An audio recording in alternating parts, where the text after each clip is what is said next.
Is it already that time of the day, 16:05? It feels a bit like that. It's that time of the day. It's day 21 of the 16:05 Content Festival. Whew, welcome. What a ride what a ride it has been.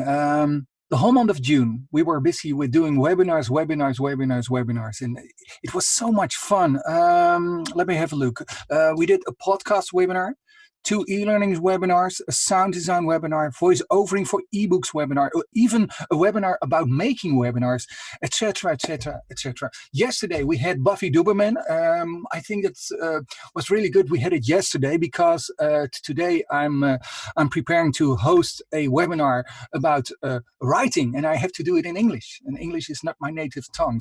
So thank you, Buffy, for being here yesterday, because for example, now I know the webinar starts at 16:05, but I had to start at 13:05 to start with talking a bit English to get in the mood. Inspiring it was, and beautiful to hear all your comments, all your thank yous, all your cheers. We are really grateful for that, and I will promise you, next year there will be another month of webinars, 16:05 Content Festival, with 21 webinars in a row, which I hope will be just as great, or maybe even better than the ones we did this month. And meanwhile, I think the next year we will do lots and lots of more webinars than we did in the previous years, because we think it's fun, and we've noticed you think it's fun. So that's really good. First, before we start, let me tell you something about myself. I'm Jente Kater. I'm founder of Voice Booking. I'm a voice actor myself. You will hear me stutter every now and then. So if this webinar takes too long, that's just me. And we're talking about script writing today. And how can somebody who's not native English, talk about script writing? Well, the answer is really simple. I'm not going to tell you how to write beautiful English phrases. That would be a bit stupid. If there ever comes a time where you see, hey, Jente is doing a webinar about reading and writing beautiful lines in English, just shoot me down. That's not good. No, it's going to be about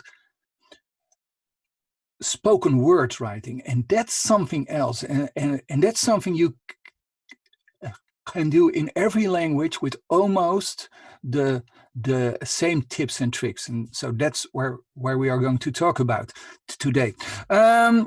We have a special guest for it. He's known for his Dutch voiceovers. He's known for English voiceovers. He will tell you in a few seconds about that, because he's a near native English voiceover, and he is the world's best impersonator of Morgan Freeman as a voiceover. That's a strange thing. Let's talk about that first. Hello, Boot, are you there?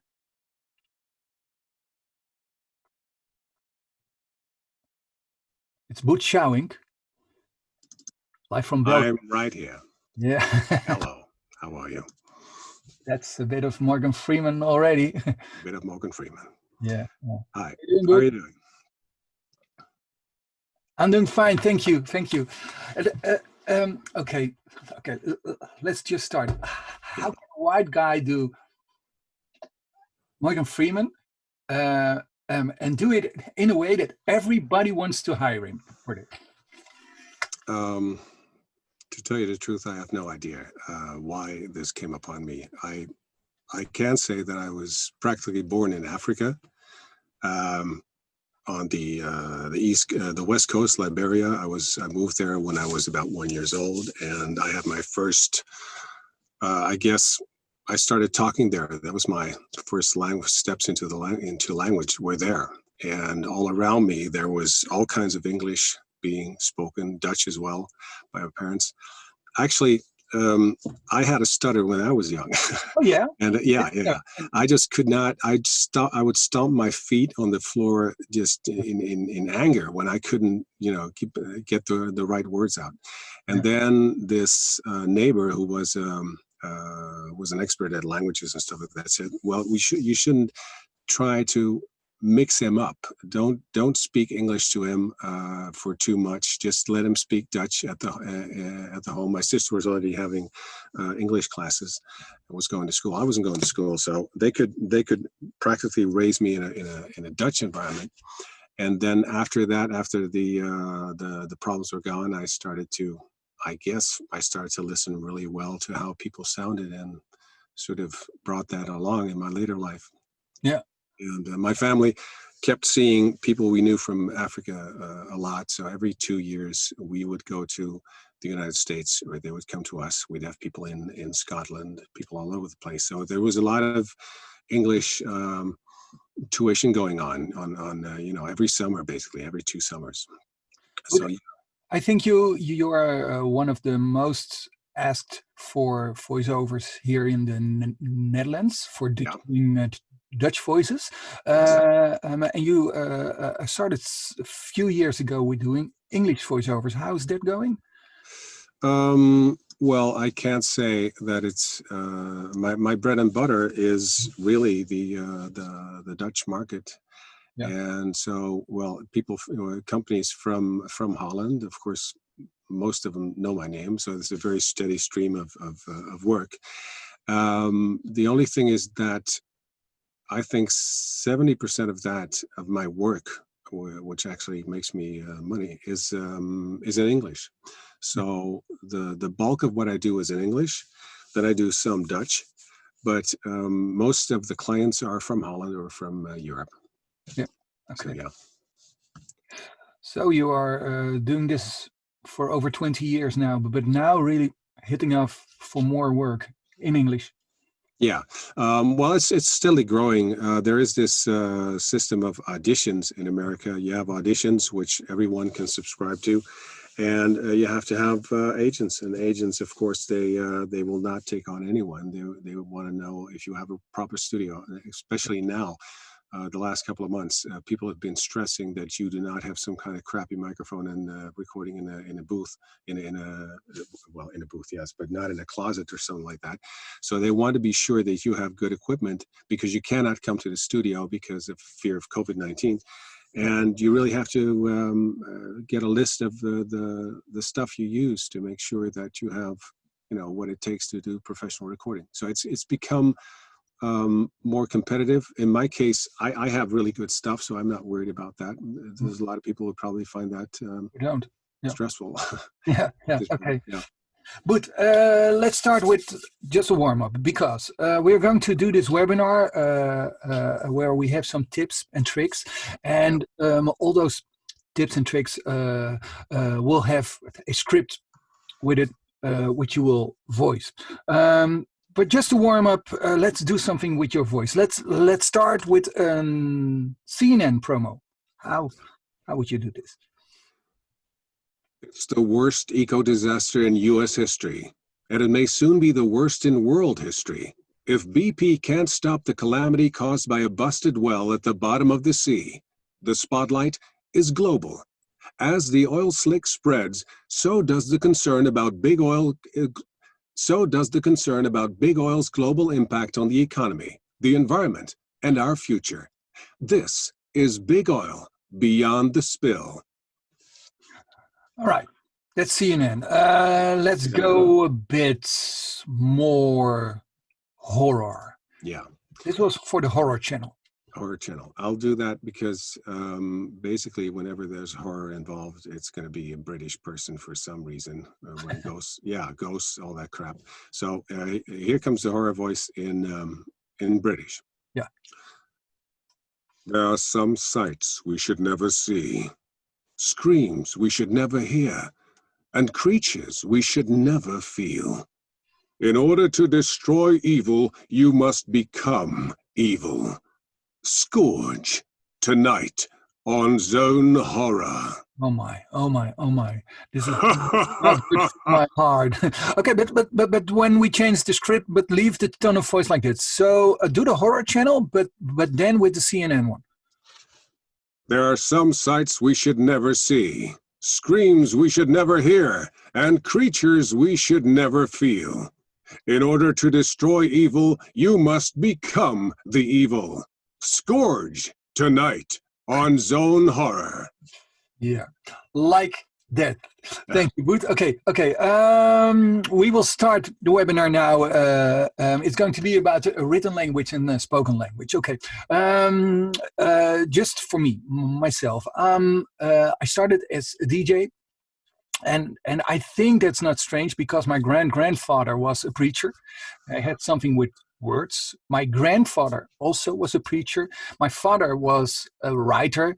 And then, that I'm doing something with the word that's I think not so strange. So I started in radio, and when doing the national radio, I was luckily.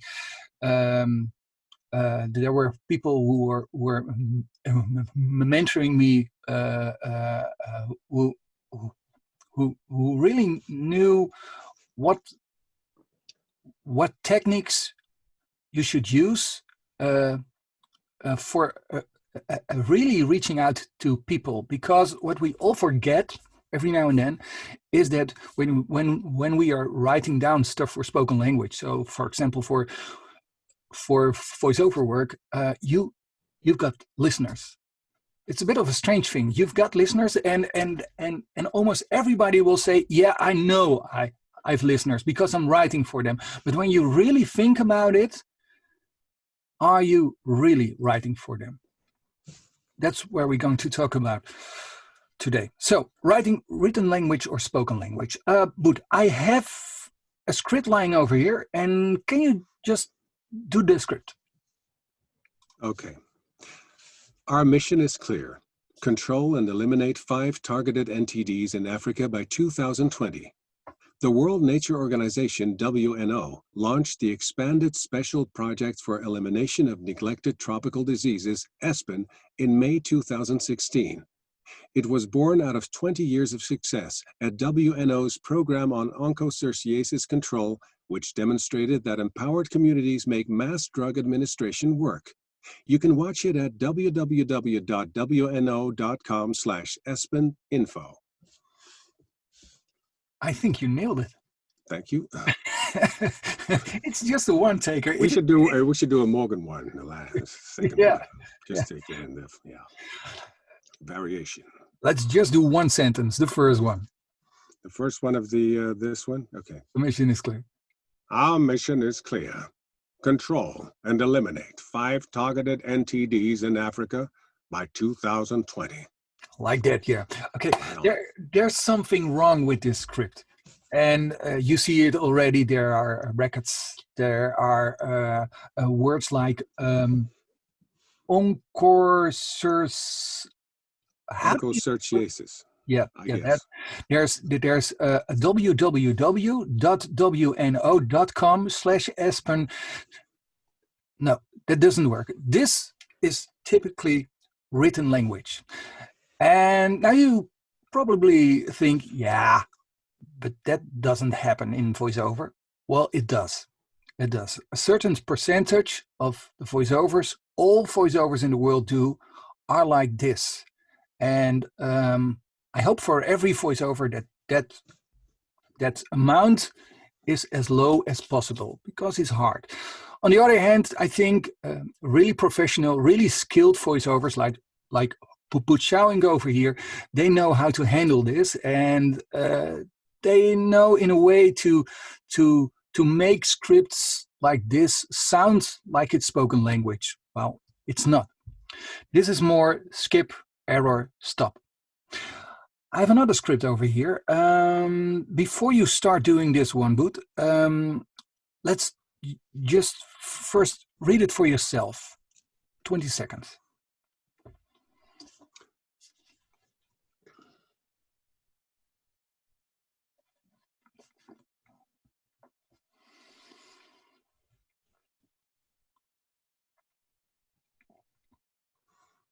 Yeah, it's got a really long line at the end where you really have to be wary of you know, making clear what the major Yeah. what the information is, where to put emphasis. Emphasis is very hard in this last sentence. I'll try to do it right. Let's just see how it comes out. Because before you start, Boot, I think when you just look at this and when you just read it, you think, there's nothing wrong with it. Yeah. But now let's do the voiceover. Okay. The cycle starts with the plan phase, wherein concrete oversight and maintenance activities and measures specified in the risk analysis are planned in. This planning is consequently carried out in the do phase. In the next check phase, the delivery is monitored and evaluated. If in the check phase abnormalities or new risks are signaled within the process, the planning or technical state of an object, then in the ACE phase, the existing risk analysis from the status report is actualized, including any proposed oversight measures. All right. Let's assume you hear this for the first time. You hear this and afterwards somebody is asking you, what did that Boot guy say over there? Would you know it? Would you remember what Boot was saying?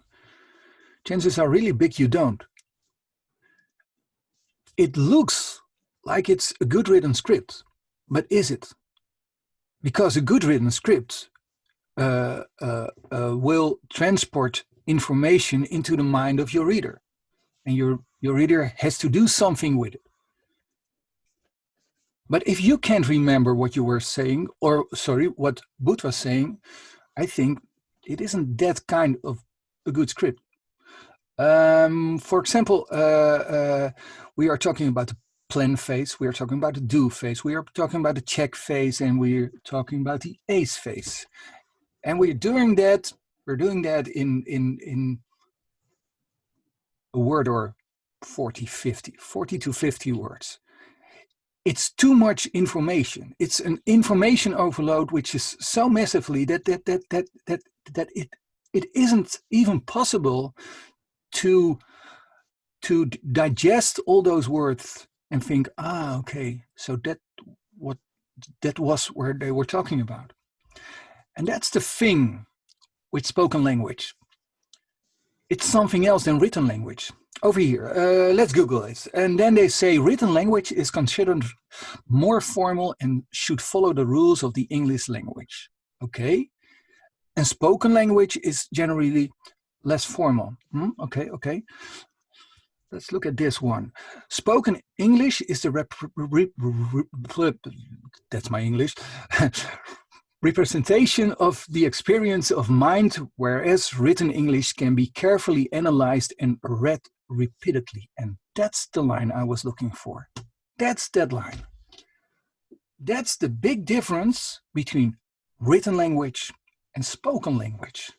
So if you are writing something down and the person who you are aiming to is reading it, then that person is, like everyone in the world, is so trained that if he or she doesn't understand what you are or what you have written down, they just read it twice, or maybe 4 times, or maybe 20 times. But does the same thing happen when you're doing spoken language? Well, there is no rewind button, so chances are not. Here we have it. You have ears, you have eyes, but they are connected to your brains. And in your brains, that's where it happens. So readers read and listeners listen. And that's no matter who you are reaching out to, even if it's Albert Einstein. If he's listening, he don't want to hear, or if he was listening, he doesn't want it to hear written language. No, because we are speaking. We are just speaking. And what did he do? What's standing here? Yeah, I don't understand a word of it. No, but it's written language. Albert Einstein once said this: I speak to everyone in the same way, whether he's a garbage man or the president of the university. And there you have it. spoken language. And maybe he did E is MC square equal. He made something really extremely difficult. He made it just in one simple sentence. So maybe he was a star in making things simple. Speaking language, that's about simple. Okay, readers read, listeners listen. And let's add, and they are too lazy to rewind. Okay, Boet, I've got a sentence for you. Please read it out loud. This is a recital about a male and a female junior. Hey, here it is. What would be better, Boet? That's the next phrase, the next line. This is a story about a boy and a girl. Yeah. This is a bit manufactured, this language, but you see it happening within scripts that things are so written in written language that some people forgot that there's an audience, and that the audience just want to hear it's a story about a boy and a girl. Now we're talking. Okay, so what you can do to start with is think when you're writing, which part of my writing were writing language, written language. And here it is. You can, so instead of at any rate, you just say at least. Simple things like that. And then it's simple words, simple constructions, simple stories, simple. Just speaking is simple. Okay. Are you ready to write now? Okay, wait. Before you start writing, I want to give you a tip. Just wait as long as possible. Just wait with writing. Don't think, okay, I've got my briefing, I'm going to write now. Now, if you have the possibility and you know the deadline is next Friday, start on Thursday morning or something like that.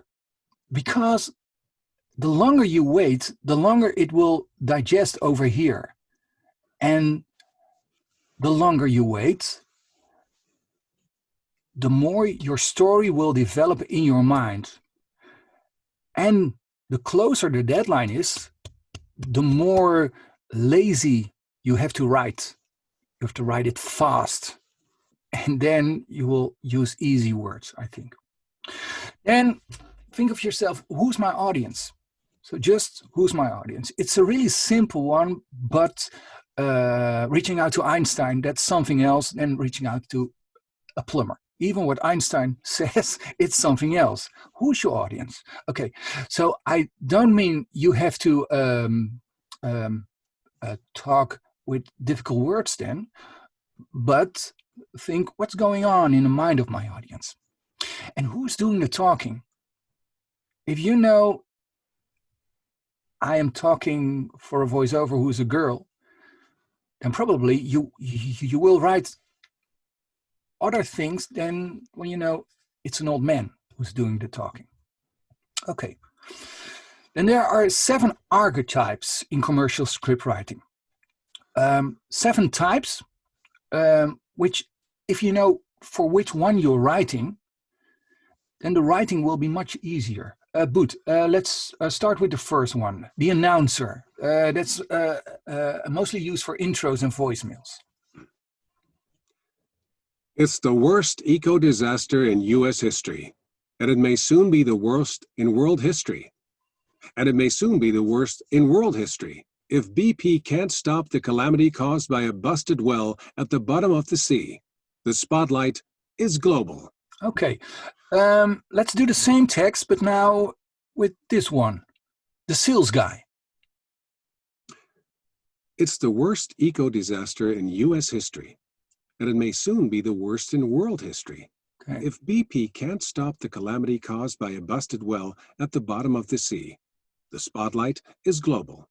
Okay, but let's assume this sales guy is that guy who puts your who's trying to put his feet between the door, then he would be a bit more hyperactive. Boot, how does that sound? It's the worst eco-disaster in U.S. history, and it may soon be the worst in world history. If BP can't stop the calamity caused by a busted well at the bottom of the sea, the spotlight is global. Okay, now if you know that, if you have that voice in your mind, you will write. You will write a bit. Yeah, how should I say it? You will just write faster, with a faster tone of voice.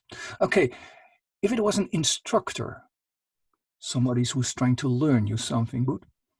Yeah, these guys normally do stretches of copy that can go on for 30 or 40 minutes. So you don't want to stress your voice. You don't want to stress the ears of the people listening. It's the worst eco-disaster in U.S. history, and it may soon be the worst in world history. If BP can't stop the calamity caused by a busted well at the bottom of the sea, the spotlight is global. Okay, let's assume you are standing on a stage because you are a preacher. A preacher? Yeah. Okay. That's something else. Now we're going to go back to something which is normally not done these days, but I'm going to be a black preacher because I know very little of white preachers. It's the worst eco-disaster in U.S. history, and it may soon be the worst in world history. If BP can't stop the calamity caused by a busted well at the bottom of the sea, the spotlight is global. So now you hear Boot talking with emphasis. If you know you are writing in that way, then probably you will use other words while writing. And here we've got that. Sometimes it's a bit boring. Let's do a nature video type of voice. Okay, I'll do Richard Attenborough. It's the worst eco-disaster in U.S. history, and it may soon be the worst in world history. If BP can't stop the calamity caused by a busted well at the bottom of the sea, the spotlight is global. Yeah, it's not. Well, that's maybe not what you mean because that's too far off. Maybe, but with this one, you were a bit. You were pushing your words. Yeah. If you know the voice you are using. You said nature, so I. Okay, so let's do the boring nature one. Yeah. It's the worst eco-disaster in U.S. history, and it may soon be the worst in world history. If BP can't stop the calamity caused by a busted well at the bottom of the sea, the spotlight is global. Yeah. I find it hard to put all kinds of differences in my read, so I just switch. I understand. Yeah. Like, Okay, then there is that spokesperson. Let's assume you are doing the news on the radio. The thing is with doing the news on the radio,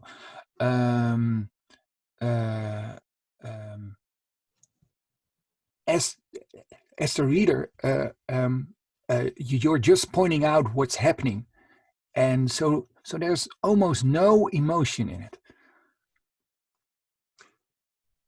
It's the worst eco-disaster in U.S. history. It may soon be the worst in world history. If BP can't stop the calamity caused by a busted well at the bottom of the sea, the spotlight is global. Yeah. And there you have it. I think is the right word monotone? Yeah. Yeah. Yeah. So if you know, okay, it's a newsreader. I have to do it like a newsreader. Then I have to write something down which is a bit more monotone. Okay, and then there's for voiceovers the most hard one. It's I heard you saying that one time. I think that's a good one.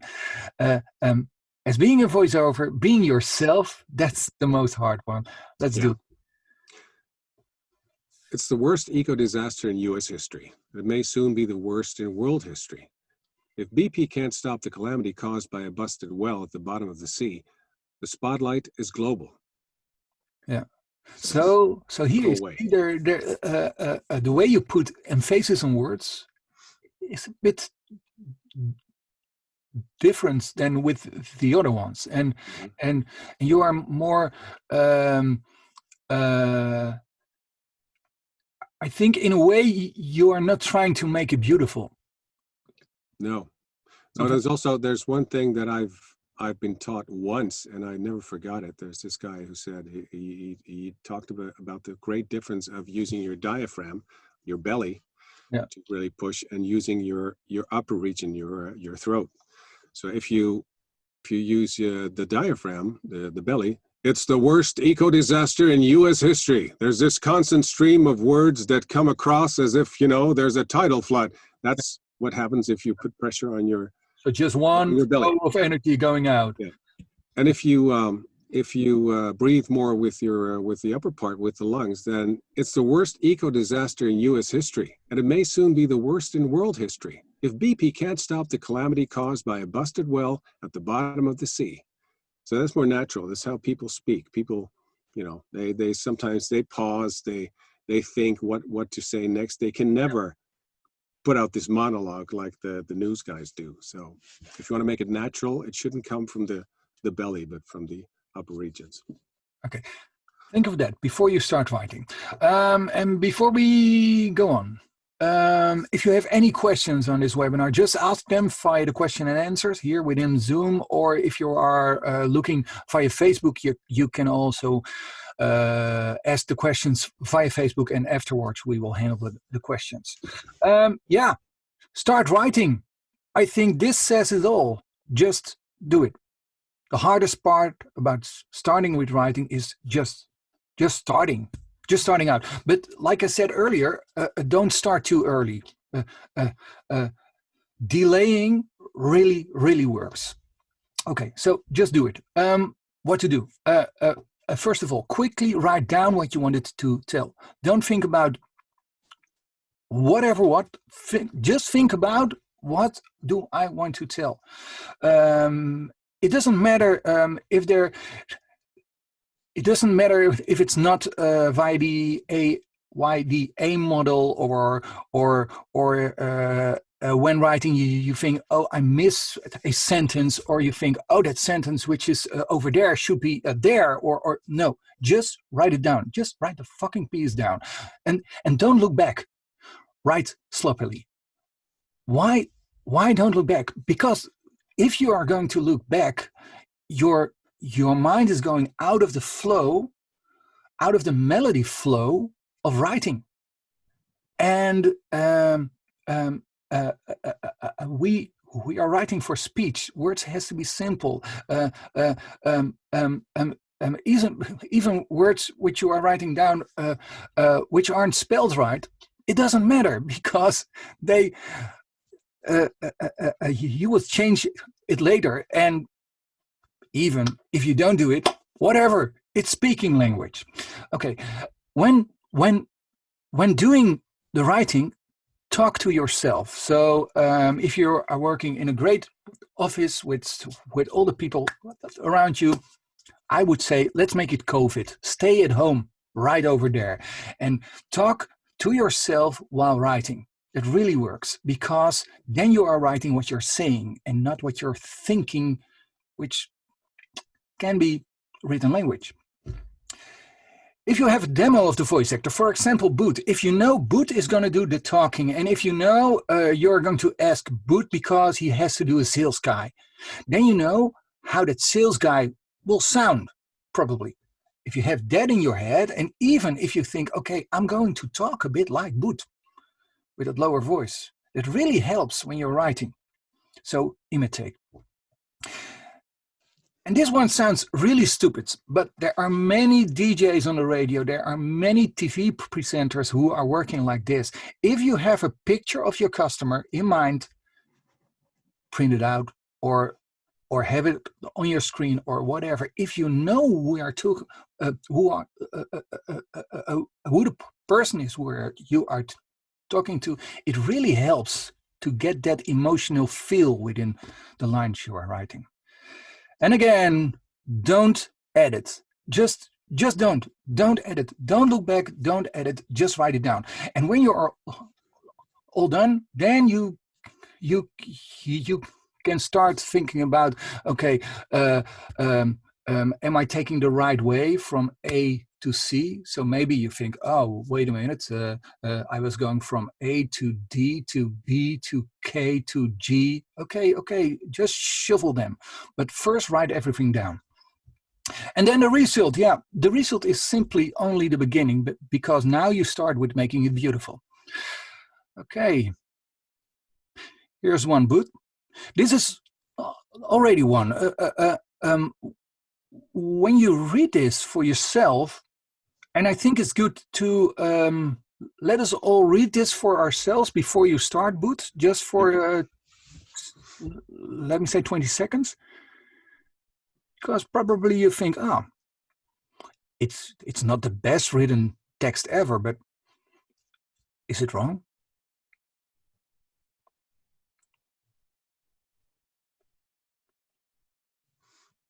Okay. Let's go for it, Boot. Yeah. As a company, you want to be successful. You are constantly developing, which rarely happens by degrees. How exactly do you work out what's going well and what could go better? Every year since 2007, we have searched for the best managed company in the Netherlands. You can apply if your business has an annual turnover of 25 million euro or more. We scan the whole company, IT, management, strategy, finance, for free. Your management answers a series of questions.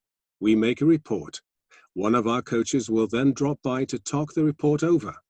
Together, we take a look at what's going well, what can be improved, and give you advice about exactly how you can do that.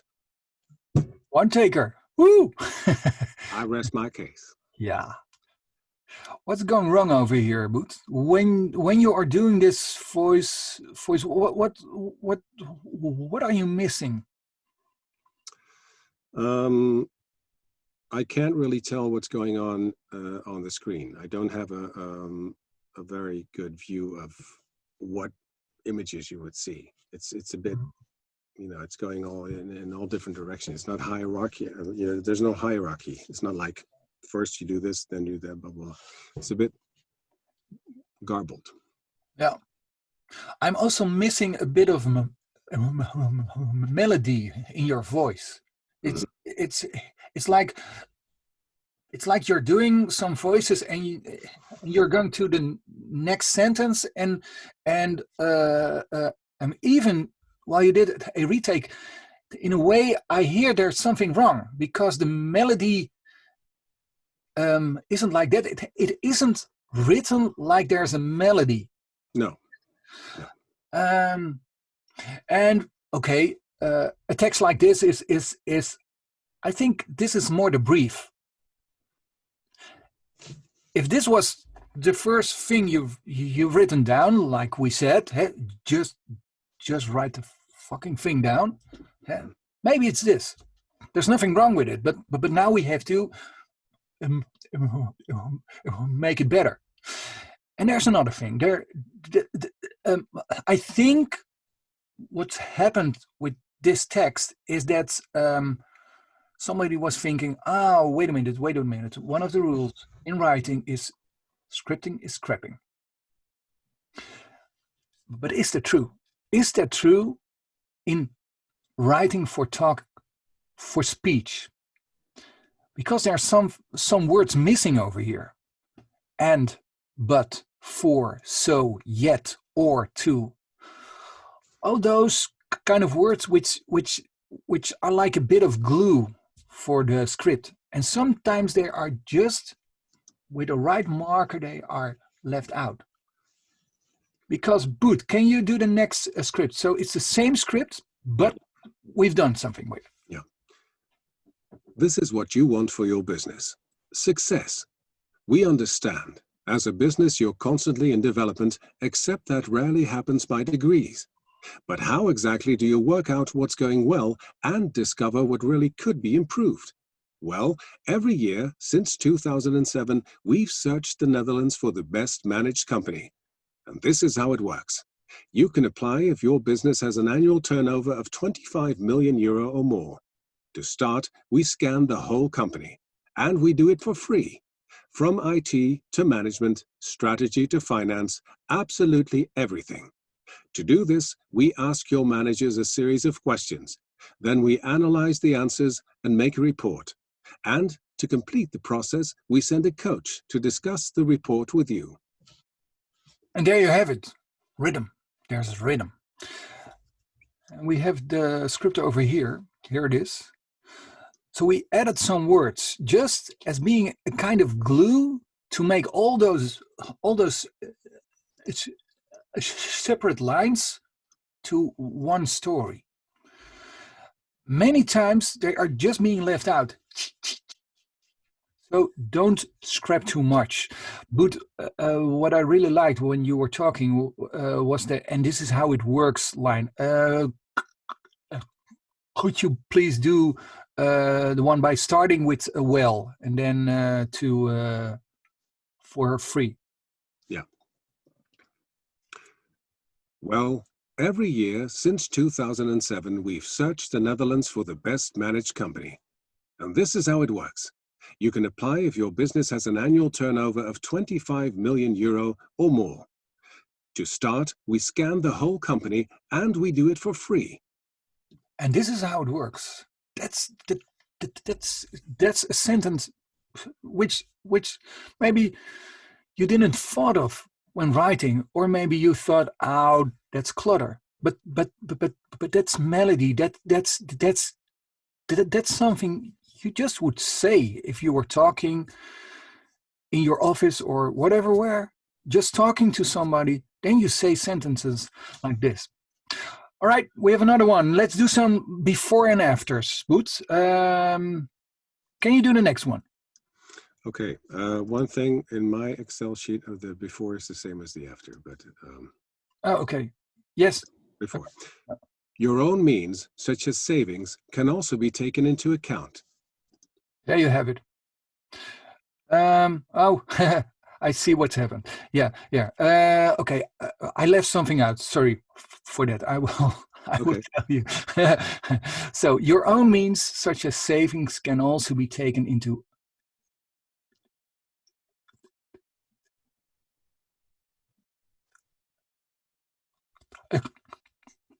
account. There is something wrong with this sentence. What's happening is there is a timeline. A sentence has to go from A to Z. And just like if you're writing just a long a script, every sentence should go from A to Z. So not from G to A to K to G to Z or something like that. So what I mean is there are phrases, and if you do the right things, then it can be something like what you can also take into account is your own means, such as savings. Simple things like that. Now the timeline is right. We have another one, Boet. Yep. Many companies find it difficult to find employees. Okay, that's not something with the timeline, but what's happening here? Let's do the after first, Boet. Yeah. Do you ever find it difficult to find new employees? Okay, so that's the one over here. What's the difference between the first and the last, Boet? The first one is a statement. The second one is a question like, doesn't everyone have the same problem? Yeah. It's more engaging. Yeah. The second one. Yeah. So what happens with the first one is okay. And the last one is, yes, I have it too. Please tell me more. Do you ever find it? Because if it's your target audience, chances are really big people will say yes. And if people will say no, okay, then probably it was your targeted audience, but the product you're writing for isn't meant for them because they simply said no. So try to change sentences in a way where you can say just yes to the sentence. Another one, Boots. Here it is. I'll do the first one, for just like that. In life, finding a way to easily get out of bed isn't easy. Well, yeah, okay. It's a bit like the brief, isn't it? This is the briefing for what it should be. Yeah, still a statement, yeah. Still struggling to get out of bed in the morning. Yeah. So there is nothing wrong with writing down the first line when you are starting with writing. But there's something wrong with leaving it just like that. Try to think, okay, how can I make it more just speaking language? How should I say it if I was talking to somebody at the office or on where? Still struggling to get out of the bed in the morning? Yes. Almost everyone will say yes. So get people to say yes. Okay. We've got another big briefing coming up. Boet. Being a successful startup with an outstanding concept, chances are that you want to produce an explainer video to show to your target audience. Yeah, that's a bit of the brief, isn't it? Yeah. It's there's nothing wrong with it because what you are wanting to say is standing over here. But how are we going to say it? Okay, Boet, let's do it. So, you are a startup. You have a fantastic concept, a niche, the market, and now you need a brilliant explainer video. So we go from briefing to script. This is the way you would say it, or one of the ways you should say it. And the nice thing is you can say, oh, okay, yes, I'm a startup. And you have a fantastic, yes, I think so. A niche in the market. Yes, indeed. And now you need a brilliant explainer video. Now I think of it. Yes, I need one. Okay. There will be also people in the target audience who say, no, I don't need an explainer video because I don't have the budget or I already have one. But that's okay because no matter how you would have written it down in this way or with this with this as being the brief, no matter what, people would have said no then.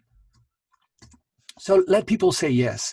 And so that with every sentence you are saying, they are probably saying, oh, I want more, I want more, I want more of it. Okay, let's get some bonus in. Martin Luther King, Dr. Martin Luther King, he's over here, and this is what he said. I have a dream that one day this nation will rise up and live out the true meaning of its creed. I have a dream. The reason why he had to say it, we are how many, 40, 50 years later, and we still have to say it, unfortunately. But let's talk about the way he is saying it. I have a dream. It's a sort of extended version of have people or get people to say yes. What I have a dream did is putting a question into your sentence, and people can only think, what dream then? And somehow we people, we don't, there's something going on in our minds where even when you say, I have a dream, and you know already it's going to be about racism, already if you ask that question, your mind will somehow think, what was that dream? Even if you know it. It's a special one because in that way you are you are not being clear, but you are also not being unclear. You are somewhere in the middle of it.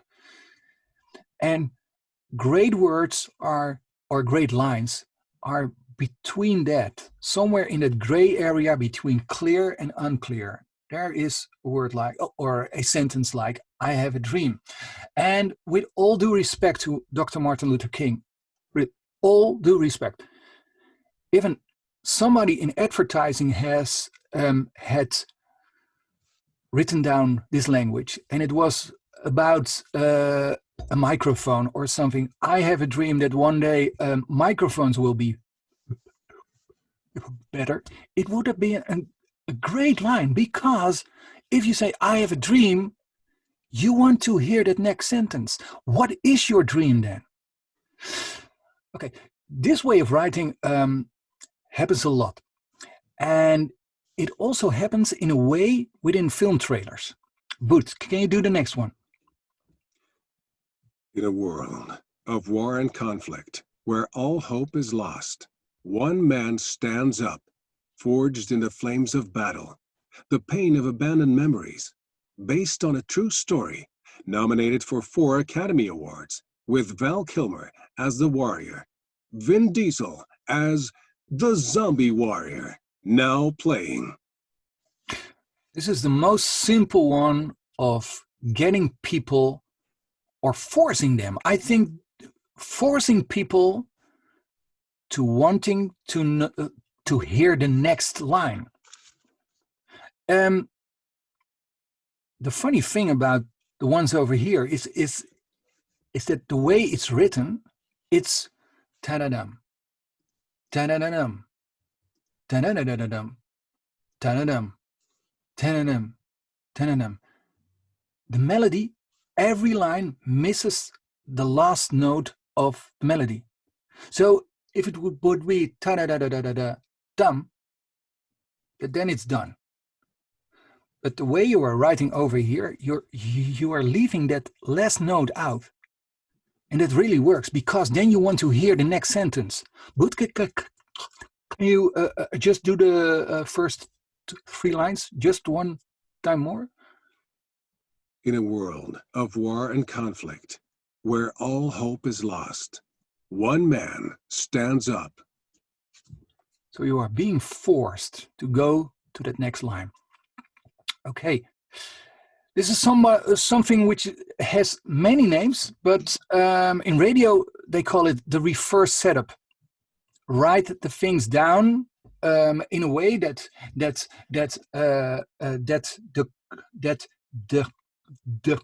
conclusion, so the reason why you were saying it, is there first. So I have a dream. Dr. Martin Luther King maybe was writing it down, and finally he said, oh, wait a minute, that's my dream. And he wrote down, I have a dream. And then he thought, maybe he thought, okay, but if I start with I have a dream, like that, then it's the reverse setup. And that's something which really works. Also because a good voiceover is a monologue. A voiceover is always doing monologue, at least if there's one voiceover over there. But in this way, you let it sound like a dialogue. Let people think of what you're saying and just let people say yes or mm-hmm, or just tell me more. Interesting. Okay, one last one. Boots, imagine you are a DJ on the radio and you have to do the weather. Yes. 16 degrees, rain the whole day, a hard wind, and a high humidity. There you have it. Okay, the problem with the weather, at least here in the Netherlands, the newsreader on the radio does the weather. So every hour, there's the weather. Then many DJs do the weather at half of the hour. So you are hearing twice in the hour the weather. So if you are listening for 8 hours to the radio, chances are you have heard 16 times the weather forecast. It's a bit much. Even nowadays we have an iPhone or whatever. So probably you also have have seen it on your iPhone. So how can you do this then in a way that people still want to hear what you are saying? It's the same thing with that reverse setup. But take it away. The big one, the big weather setup. Yeah. Yes, okay. Today it is weather to stay home to. Shut the windows and doors. Do a Netflix marathon. Due to a buildup of low pressure over the Atlantic Ocean, there is a rain headed your way. And not just a bit. If you look at the weather radar tomorrow, the Netherlands will be invisible due to this enormous weather front. In addition, there will be hard wind force 7, and the humidity will be as high as in a Turkish bathhouse. Add to it all a moderate temperature of 16 degrees, and you have a pretty grim outlook. Muggy, cold, bleak conditions. Weather to stay home to. There it is. You start with okay.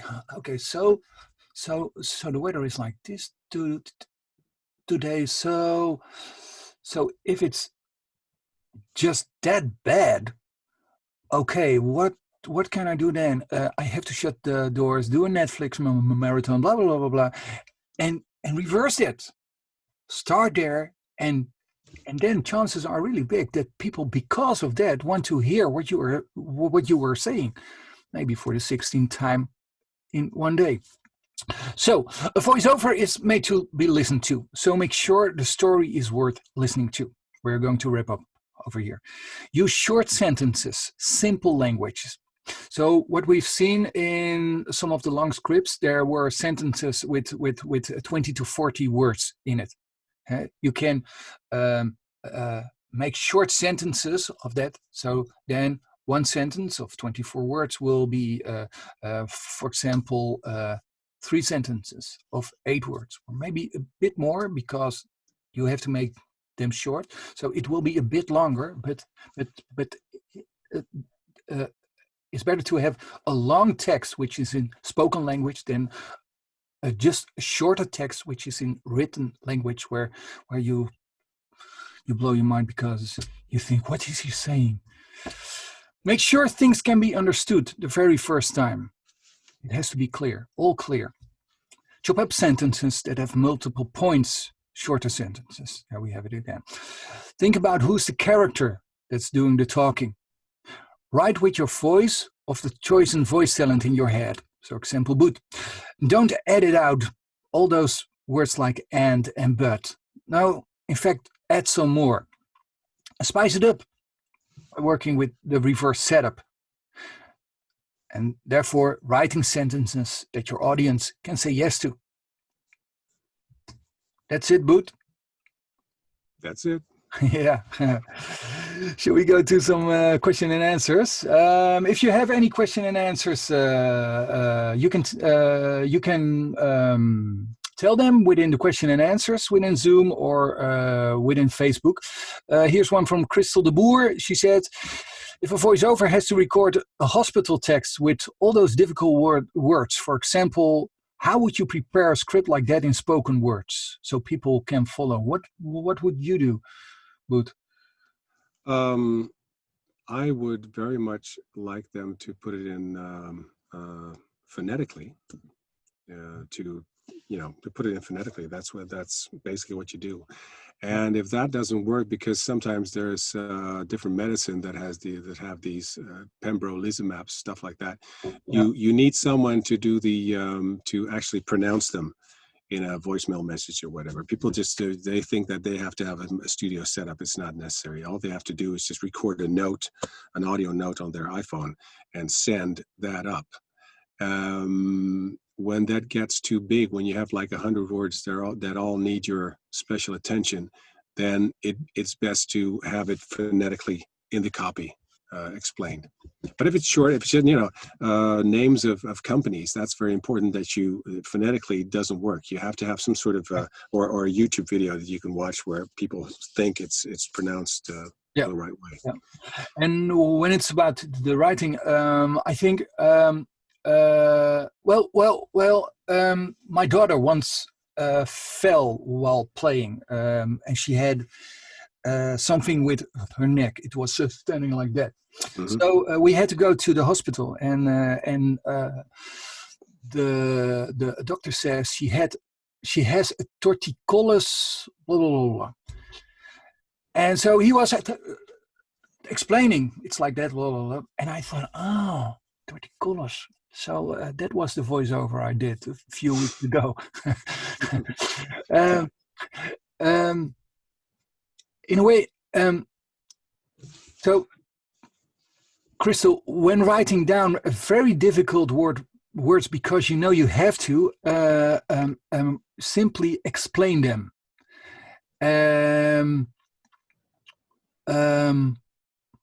For example, let's assume you are writing about football, and you are writing about a very famous football guy, and sometimes people make the mistake to only say his first name. So to make this a bit black and white, probably my wife won't understand then what you are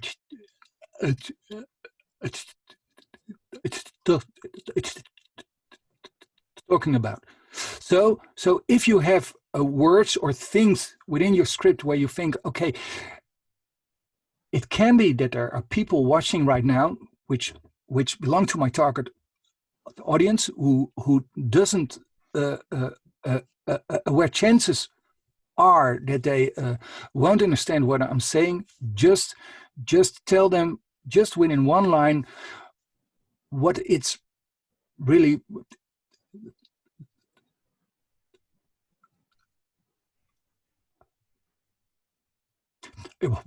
about. So always be clear. David Lilly Teller says, hi Jente, how far would you go when it comes to writing a casual voiceover? How friendly should you go with your audience? But what's your opinion about that?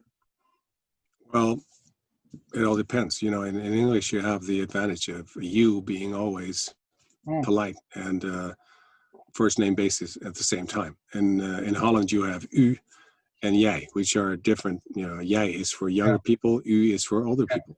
Yeah. So in German, it's du and sie. Yeah, and in French, same thing. It just, to me, what I think completely locks the way you want to joke around or something is the music that's behind it. If you have an explainer with, you know, these ukuleles that you always refer to, every explainer video has a ukulele, whatever, or you have these strange whistle noises in the background. It sort of indicates that there's a funny component to the voiceover, and you can be funny. You can be very, very first name basis, very friendly, very approachable. And if the music is more severe, more strict, then you tend to keep your distance. And I have very often been voicing a video. I get this video, I voice it. And then I get it back and saying, well, it doesn't match the music. And I say, what music? Well, the music we put under it. So how can I, you know, it's like making a flower arrangement and then putting it in front of a wall, which has a totally different color, with yellow or black or green. It does matter. The environment does matter. And your combination of your voice and the music is basically, if you hear the music, you know exactly how friendly, approachable, or whatever you should be, because the music sort of predicts, it sort of prescribes everything. Yeah. The music is very leading. Yeah. So when writing, you have your music, you have your video, you know who you are talking to, and all those things blended together are will let you choose how you write it. To add on to that, David says, or I think it's David, excuse me, how do you avoid the problem of going too far and becoming condescending and presumptuous? What do you think, Boot? Well, it's like, I have these different pieces of copy that I have put. I use notes on my Mac when I react to a certain audition, Mhm. and then it's either, "Hey, you guys, how are you doing? Great to get this. Great to get this. To be added to the roster for this job. I'm going to try my best, and great to hop on board." And blah blah. That's something you say if you sense that it's a friendly atmosphere. It's quite jovial, quite old boys. If it's more severe, if it's like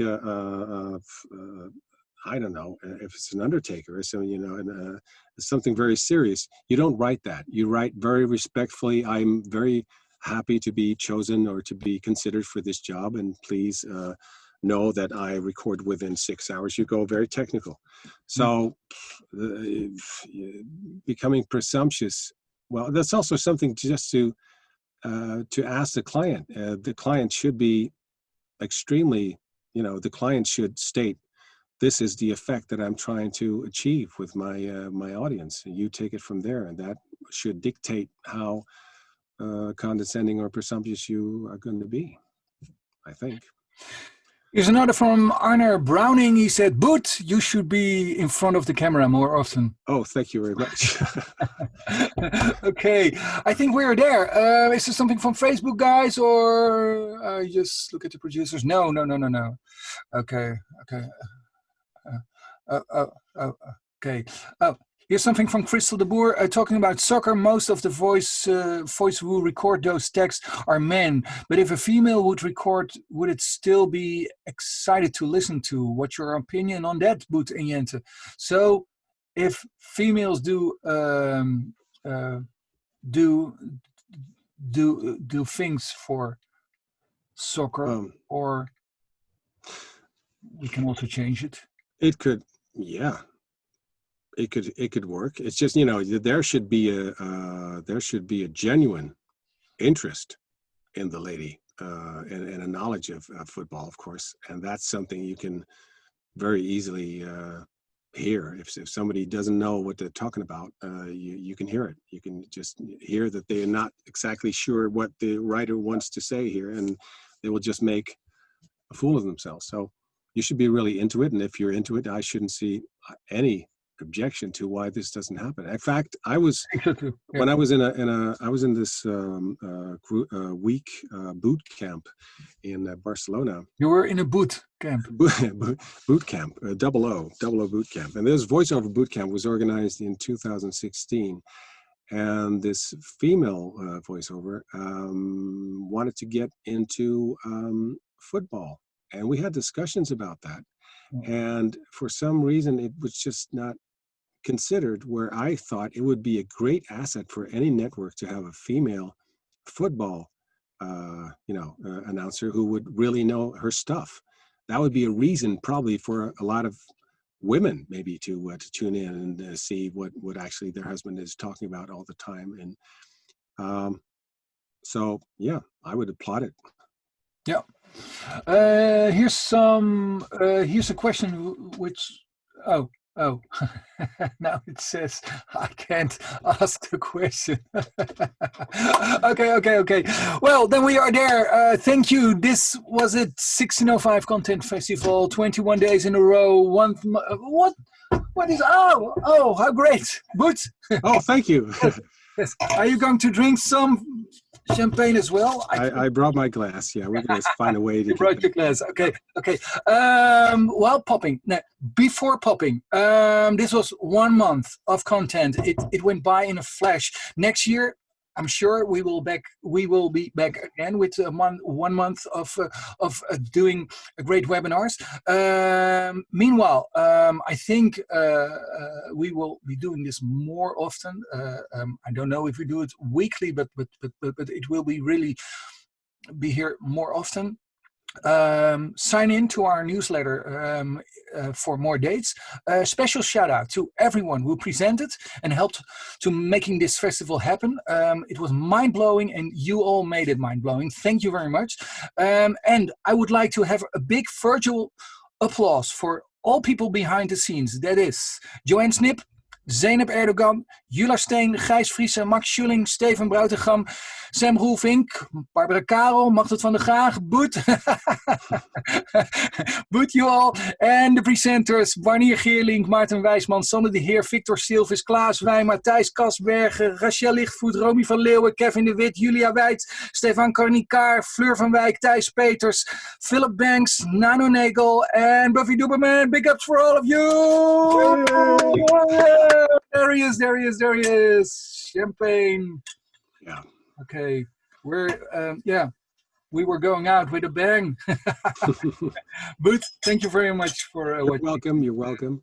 You all, thanks for watching. If you want to check out previous webinars, just go to voicebooking.com/en/webinar.